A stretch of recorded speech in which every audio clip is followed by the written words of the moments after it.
Suasana di ruas Jalan Rasuna Said Setiabudi, Jakarta Selatan mendadak gempar. Ratusan pengemudi ojek online berkerumun mengepung seorang pria yang diduga pelaku jambret. Kemacetan arus lalu lintas kendaraan melalui kawasan itu pun tak terhindarkan. Pria yang diduga pelaku kejahatan itu tak berkutik karena banyak orang yang mengerumuni. Ia pun sempat jadi korban amuk massa sebelum diserahkan ke petugas keamanan sebuah kantor. Setelah itu ia pun diserahkan ke polisi untuk menjalani proses hukum. Video penangkapan terduga pelaku kejahatan ini pun viral di media sosial. Sementara polisi belum memberi keterangan resmi terkait peristiwa tersebut. Dari Jakarta, Helmi Sanjang Batia News melaporkan.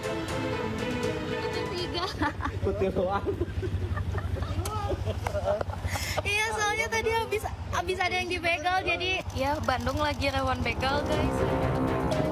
Seorang wanita di Bandung, Jawa Barat memesan ojek online untuk mengantarnya pulang. Namun wanita tak hanya memesan satu, dia menambahkan 2 ojek online lainnya untuk mengawal. Rupanya ia khawatir karena daerah yang akan dilaluinya rawan aksi begal.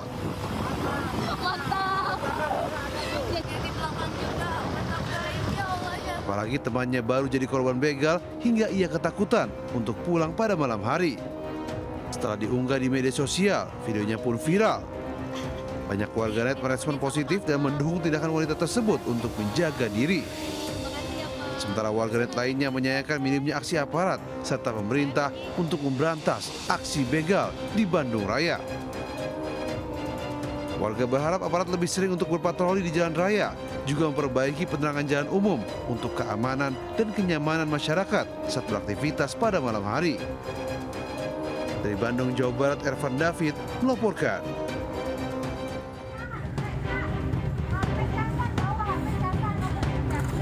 Evakuasi seorang wanita yang terkunci di dalam ruko penitipan anak atau daycare di Ciputat, Tangerang Selatan dilakukan oleh polisi dan petugas damkar. Proses evakuasi menggunakan tangga darurat ini sempat viral di media sosial. Petugas dengan sigap memandu korban untuk perlahan menuruni tangga dengan selamat. Kurang dari 1 jam, wanita muda yang bekerja di daycare itu berhasil diselamatkan meski kondisinya syok. Menurut saksi mata, diduga korban terkunci dari luar karena pintu tempatnya bekerja sulit untuk tertutup. Polsek Ciputat Timur masih menyelidiki kasus terkuncinya seorang wanita muda di dalam daycare. Dari Tangerang Selatan, Banten, Nunung Purnomo, iNews melaporkan.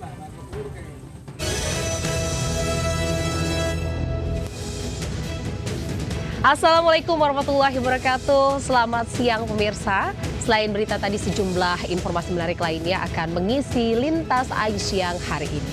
Bersama saya, Anita Dewi. Inilah Lintas Ayu Siang selengkapnya.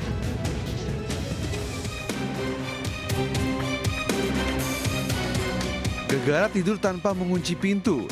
Maling beraksi di sebuah rumah di Jelambar, Kecamatan Grogol, Petamburan, Jakarta Barat. Pelaku menggasak tas berisi uang tunai dan berbagai dokumen penting di dekat korban. Korban yang kelelahan usai bekerja tertidur pulas di lantai tanpa menyadari peristiwa itu. Diduga pelaku mencari kunci sepeda motor di atas meja, namun karena tak menemukannya, ia beralih mengambil tas milik korban. Karena kecapean, biasanya bunyi juga pasti bunyi. Ini di pintu juga pasti bunyi. Karena kecapean, dia ambil lengahnya nih. Untungnya di sini ada motor nih. Dia nggak nyari kunci, rencana dia main kunci. Biasanya kunci ada di meja, letak-letak. Karena nggak ada yang dicari ya, dia masuk ke dalam ada kesempatan, cuma ada tas ya, dompet yang diambil itu aja. Saya keluar kasih tahu ada CCTV-nya aja.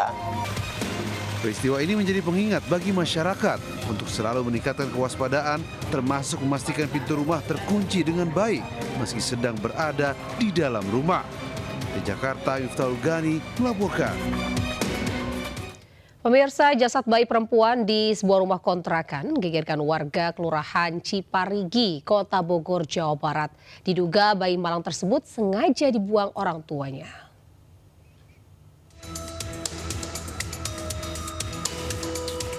Penemuan jasad bayi gegerkan warga Kampung Ciparigi, Kota Bogor, Jawa Barat. Bayi berjenis kelamin perempuan itu tersimpan dalam sebuah tas di sebuah rumah kontrakan. Tali ari-ari masih menempel di tubuhnya. Penemuan jasad bayi ini berawal saat pemilik rumah hendak mengantarkan tas dan baju anaknya yang hendak pindahan. Namun ia curiga karena mencium bau menyengat dalam tas tersebut. Temuan itu pun langsung dilaporkan ke pihak RT dan dilanjutkan ke polisi. Dari hasil pemeriksaan polisi, diduga bayi sengaja dibuang dan ditinggalkan orang tuanya. Pak, itu tas siapa? Bukan tas Dede, kata dia gitu. Ya dibukalah sama dia, isinya seret.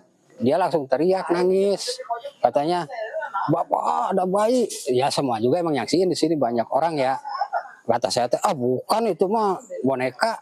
Pas sama suaminya dicek, dicorongin, bener Pak, bayi. Masih ada hari-harinya. Ngeliat gini. Kan Bapak Ulung itu mau pindahan, mau ngambil dusnya. Nah ternyata di atas dusnya itu ada tas. Dan dia tidak mengaku itu bukan tas dia, dibawalah. Yang rencananya mau dibawa ke mobil, mau dinaikin. Nah tapi penasaran, dibuka tuh tas itu setelah dibawa keluar. Dalamnya itu ada sosok bayi.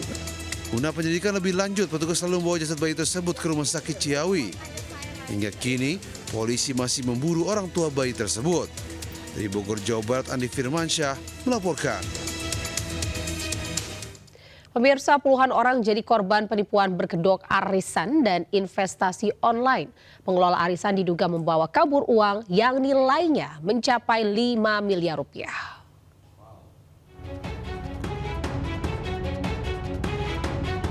Puluhan orang didominasi perempuan mendatangi sentra pelayanan kepolisian terpadu Mapolda Lampung melaporkan dugaan penipuan arisan dan investasi online.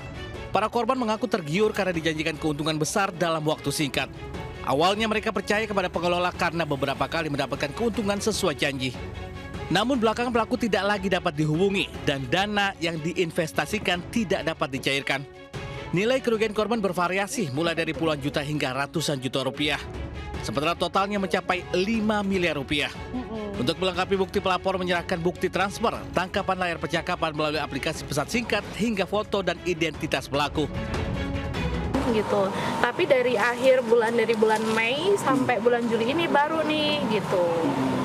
Jadi di bulan Juli ini ya dia kabur, nggak ketahuan di mana. Tanggal berapa? 17? Tanggal 17 nggak adanya dia perginya itu. Jadi selain arisan ada investasi juga di situ. Ada investasi itu ya ini kayak opitan ini yang disebut investasi kan. Saat ini penyidik masih melakukan pendalaman dan penyelidikan untuk mengungkap dugaan tindak pidana tersebut. Dari Bandar Lampung, Andres Avandianyus melaporkan. Pemirsa, truk tabrak 3 sepeda motor dan 4 pejalan kaki di saat arus lalu lintas padat. Informasi selengkapnya usai jeda di Lintas iNews ya.